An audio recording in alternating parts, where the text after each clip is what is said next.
It's an open question in the United States whether it's better to just let them die over the long term, which they will, or lock them down in a war that is endless, which it would. From the American point of view, these are both equally viable options. The Ukrainians, of course, have an opinion. Bringing this back to the China discussion,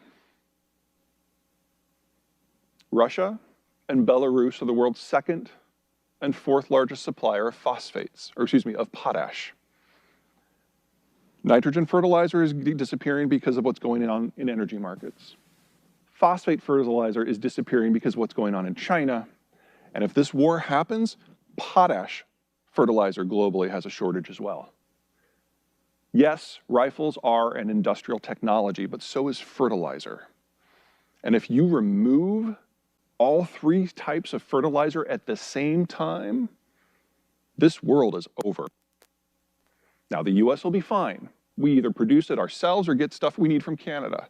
But the rest of the world, the technical term is fucked. So let's talk about where it hurts most. Here's Africa in 1950. This is a crop concentration map. The pink and the blue are areas where roughly 1/3 or less of the land is under cultivation. And in a pre-industrial system, this is what you would expect. We don't have this experience in the American Midwest. Our land is too good. But in every other part of the world, most of the lands are subpar. And it takes value-added inputs in order to make them productive. Fertilizer, pesticides, herbicides, equipment, finance, takes it all. All of those are industrial technologies. And with 50 years of access to those technologies, this is what Africa became. Over 5 decades, their output increased by a factor of 5. It's one of the great successes of the globalized order. Now take away some of those inputs. Subpar lands, once you apply the technology, have explosive increases, which means if you take away the inputs, they have explosive decreases. Now this next map combines my entire, oh, no, not yet, sorry. Ooh, it's weird when you don't have a confidence monitor, you never know what's next. This is where the world's wheat comes from. The beige are the net exporters, the red are the net importers. The reason I'm putting this up is because of the Russians. The last time the Russians mucked with export markets for wheat and imports, it was 2010. They had a very dry season in Siberia and a lot of their wheat fields burned. On top of the previous year where it had been a wet year and they had locusts. I mean, Russia's very good at plagues. Anyway, in 2010, they had export restrictions that had the net effect, by removing a certain percentage of global production from the market, of doubling wheat prices globally. It tripled in the countries where they were usually the primary supplier, particularly the Middle East. We know the outcome of that is the Arab Spring.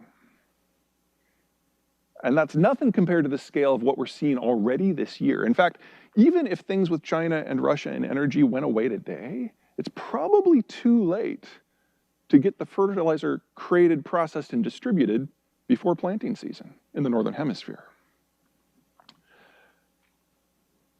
This is a list of the wars in Europe that erupted, that impacted food production and distribution. The Eastern Hemisphere agricultural zones are, as a rule, subpar, and when you mess up the input stream, things get nasty fast. Here's a list for the same time frame for North America. The Midwest is not normal. It rains. It's on a water network for distribution. Nobody else can do that. So yeah, we're looking at a turning of history, but it's turning back. This is my favorite map of all times. This takes everything that I do in manufacturing and military strategy and energy and agronomics and puts it in one graphic. The countries in the blue in a deglobalized world are the ones that rule the future. They've got everything that they need locally. They're going to do very, very well. They will try to screw it up. They will fail. The green, looking pretty good, more or less where they are now. Yellow and brown is where things fall apart. Now, the yellows have something going for them. Maybe they're self-sufficient in food or energy, or they have a particularly unified population that doesn't mind a few hardships here and there. They'll suffer through. The browns can't. The browns are utterly dependent upon the shape of the world as it is today, as it is maintained by the Americans, and they lack the capacity to impose a replacement system even in their own neighborhoods. And then the reds are the failed states, so if you don't know their names, don't bother learning them. I am not worried about managing or repulsing a Chinese or a Russian war of expansion. If the Chinese or the Russians move, it's their end. And part of me is kind of looking forward to that. I am worried about managing wars of collapse and wars of after effects as these major powers that have thrived in recent decades because of the American strategic overwatch, because they collapse under their own weight and leave gaping holes in the map. That's my concern.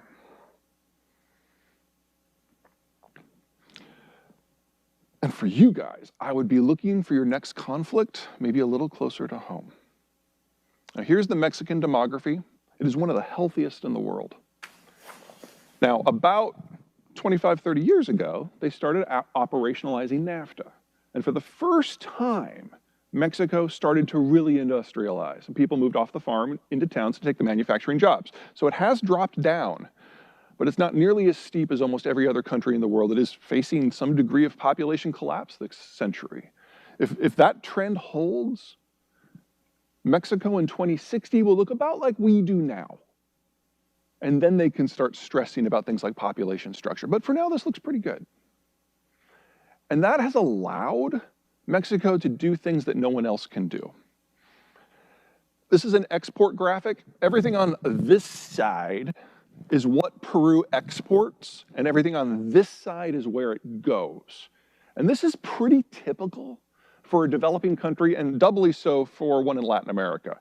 They produce a lot of relatively low value-added products, and they export most of it to the industrializing economies of East Asia. So this is Peru.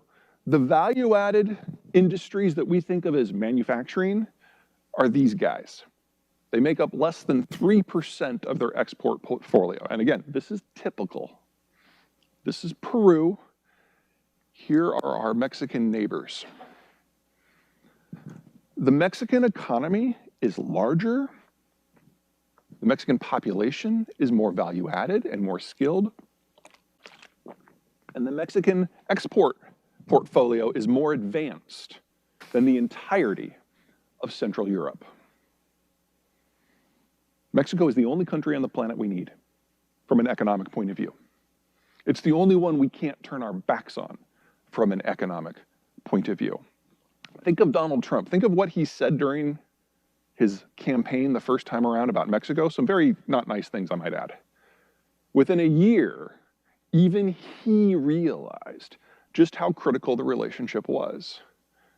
And the result, among other things, was NAFTA 2, and the friendliest bilateral relationship we have had with Mexico since its foundation as a republic in the 1800s.